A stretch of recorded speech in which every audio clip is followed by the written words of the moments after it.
Hello friends, welcome to Pimpadkar academy और मैं हूं हर्षा पिंपड़कर। तो आज के इस वीडियो लेक्चर में हम डिस्कस कर रहे हैं अपूर्व। अपूर्व को अदृश्य शक्ति कहा जाती है।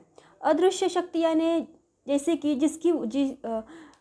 जिसकी वजह से हमें कर्मों का फल बाद में प्राप्त होता है ना। जीवन में हमारे जो सुख दुख आते हैं, जो हमें उठाना पड़ता है, वह अपूर्व यानी अदृश्य शक्ति के कारण ही हमें प्राप्त होता है। इसलिए ये इस सिद्धांत में मीमांसक जो दर्शन है इंडियन फिलॉसफी में, उन्होंने इनकी व्याख्या की है। वो कहते हैं कि मीमांसक इस बात पर जोर देते हैं कि हम जो भी कर्म अपने जीवन में करते हैं उसका फल हमें मृत्यु के बाद प्राप्त होता है तथा हमारी आत्मा को उसके अनुसार क्या होता है, सुख दुख उठाने पड़ते हैं।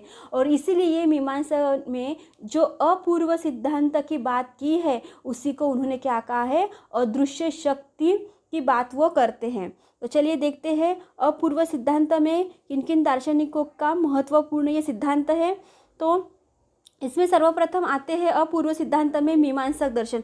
वो कहते हैं कि यज्ञ आदि अनुष्ठान यज्ञकर्ता की आत्मा में एक अदृश्य शक्ति उत्पन्न करती है, जिसे उन्होंने क्या कहा है, अपूर्व कहा है। यह अपूर्व आत्मा में रहता है और कालांतर में यज्ञ का अभिष्ट फल प्राप्त होते हैं। जैसे पहले के जो राजा लोग यज्ञ करते थे और उनको क्या मिलता था, उनका फल मिलता था यज्ञ करके, ऋषि मुनि जैसे हो गए।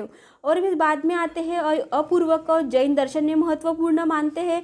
वो कहते हैं कि इस दर्शन में कर्म और फल से संबंधित व्याख्या जीवन में पुद्गल कर्म तथा पुद्गल के आश्रय से सिद्धांत में इन्होंने कहा, यानी उन्हें अपूर्व सिद्धांत को पुद्गल कर्म की व्याख्या की है। और फिर बाद में आते हैं हमारे बौद्ध दर्शन, जो नास्तिकवादी है और अनिश्वरवादी है, जो वेदों की सत्ता को भी नहीं मानते और ईश्वर को भी नहीं मानते। और हमारे जैन भी अनिश्वरवादी दर्शन है और ईश्वर की सत्ता को भी नहीं मानते और वेदों की सत्ता को भी नहीं। और इसमें एक दर्शन है, वो कौन है, चार्वाक दर्शन। तो ये बौद्ध दर्शन कहते हैं कि के अनुसार प्राणियों में, वो भी कहते हैं कि प्राणियों में एक अत्यंत सूक्ष्म तथा अदृश्य शक्ति विराजमान होती है और जिसे अविज्ञाप्ति कहते हैं।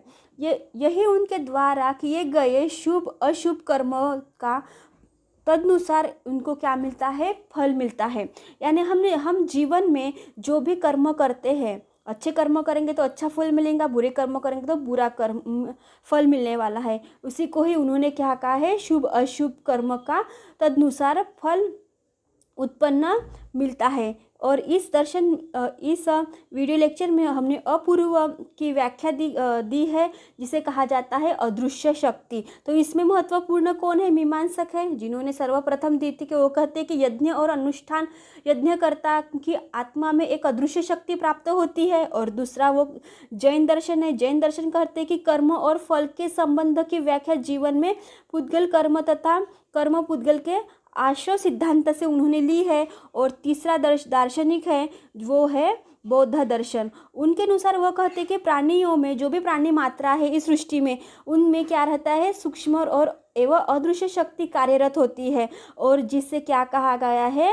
अविज्ञाप्ति कहा है। इसमें शुभ अशुभ कर्म का तदनुसार फल उत्पन्न करती है। इसी को क्या कहा गया है, अपूर्व कहा गया है। तो इस वीडियो लेक्चर में बस इतना ही friends. Thank you for watching my video friends.